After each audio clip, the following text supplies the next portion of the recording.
Kang Asep, apa kemudian yang akan menjadi pencermatan hakim dalam pertemuan antara keluarga Yosua dengan Verdi Sambo nanti?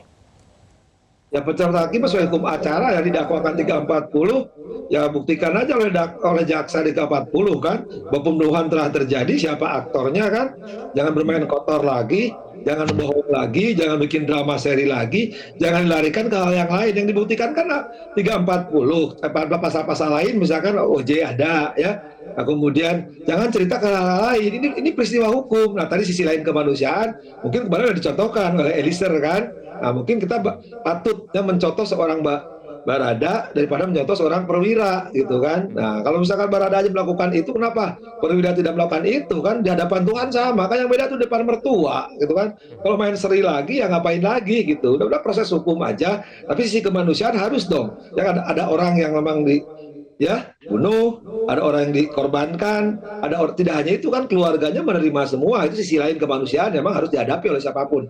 Tapi ya seorang perwira ya kalau sudah menyatakan oleh kuasa hukumnya akan bicara faktual, bertanggung jawab semuanya, ya tinggal lakukan. Apa susahnya sih tinggal mengakui perbuatan ya. Kalau tinggal mengakui perbuatan pas kejadiannya ini bla bla bla, jangan hobinya kok kekerasan seksual gitu kan. Ya kalau seksual mah pasti keras, kemana ada seks nggak ada keras gitu kan. Jangan-jangan yang bikin isu itu ya hobinya begituan gitu. Ini sekarang lagi bicaranya pembunuhan kok bicaranya kekerasan seksual. Mungkin hobi kali ya Mas Martin ya. Oke, Kang Asep, sebelum kita ke pelecehan seksual, menurut Anda apakah pemeriksaan 12 saksi dari pihak keluarga ini sebaiknya digabungkan atau dipisah untuk terdakwa PC dan Verdi Sambo ini? Ya, sidang itu dihadirkan seorang demi seorang dalam keadaan bebas, satu berkas dan satu pemeriksaan kan seharusnya. Karena sudah dipisah di 11 berkas, harusnya 11. Ini kan tidak bisa digabungkan. Memang terdakwanya beda-beda, memang di praktek karena biar cepat begitu. Tapi ini sekarang menarik perhatian, walaupun yang 12 orang isinya hanya untuk membuktikan adanya perampasan nyawa seseorang. Itu dibuktikan bahwa betul mereka keluarganya kehilangan. Ya walaupun tapi kan katakan Mas Martin tadi, mereka orang perlu cari mapkah, cari apa, jangan saksi itu ada kewajiban loh, kerja jasa kan harus diganti loh biayanya Mas Martin, minta ke biayanya. Jadi saksi itu ada kewajiban untuk dibayar loh, jangan sampai orang nggak kerja hanya gara-gara gini. Karena sejak awal resikonya jaksa kan, ini mesepit perkara, ini 12 ini kan menjadi saksi minimal di 5 orang itu.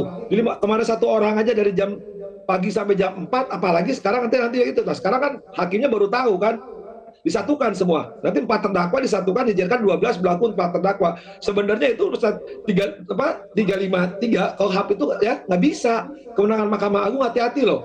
Cara mengadili secara hukum salah itu bisa dibatalkan. Ya, jangan sejak awal hakimnya mengatakan konsisten baca dakwaan, tapi begitu dipisah-pisah, sekarang biar cepat disatukan, direndengkan semua. Memang di praktek biar cepat itu, tapi ini perkara mendapat perhatian. Tapi dilemanya kan konsekuensi dari majelis memilih itu. Satu majelis menangani 5 perkara harus terima dong. Tapi sekali lagi, yang 12 ini jangan diperlakukan karena mereka orang-orang biasa, ya mereka punya waktu dan pekerjaan, ada risikonya. Ya, nah itu harus dilakukan. Karena pilihan sejak awal majelisnya menentukan satu majelis menangani 5 perkara. Kalau 5 perkara disatukan, saya beranikan cara mengadili itu adalah salah, walaupun faktanya itu ada.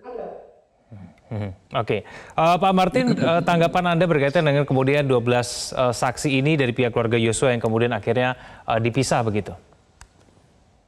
Ya, jadi kan gini memang ya, dasar hukumnya memang ada ya. Namun saya setuju dengan apa yang disampaikan oleh Pak Asep, karena kita kan kalau sistem peradilan pidana kan sebenarnya memang azasnya ada ya. Nah, namun saya punya konflik kepentingan di sini, Mas Egan. Jadi saya tidak bisa ya menjelaskan apa yang menjadi persepsi saya terhadap teori kasus ini. Jadi mohon maaf saya tidak bisa jawab ya, karena saya menghargai proses yang sedang berjalan ya, dan saya di sini adalah pembela keluarga. Nah, yang menarik sebenarnya begini ya, mengenai kesaksian tadi, kesaksian dan persidangan-persidangan yang belakangan ini terjadi dan juga beberapa peristiwa yang terjadi. Saya tadi nonton ya, bahwa dalam perkara persidangan obstruction of justice ya, terdakwa HK dan AN ya, itu dia mengatakan bahwa perintah itu amankan bukan ambil. Lalu FS pada kesempatan sebelumnya di press release juga mengatakan perintahnya adalah hajar bukan tembak. Lalu ketika Irjen Pol Teddy Minahasa ditangkap, dia juga mengatakan bahwa perintahnya itu bukan untuk menjual narkoba, tapi untuk undercover ya, pekerjaan undercover lah untuk menangkap orang. Saya melihat ini ada pola yang sama ini antara 3 perwira ini, 3 golongan perwira ini. Menurut saya ini kan pasti dalam jebolan institusi yang sama ya. Nah saya bingung kenapa kok bisa memproduksi orang-orang yang menurut saya cara mempertanggungjawabkan tindakan itu mirip ya.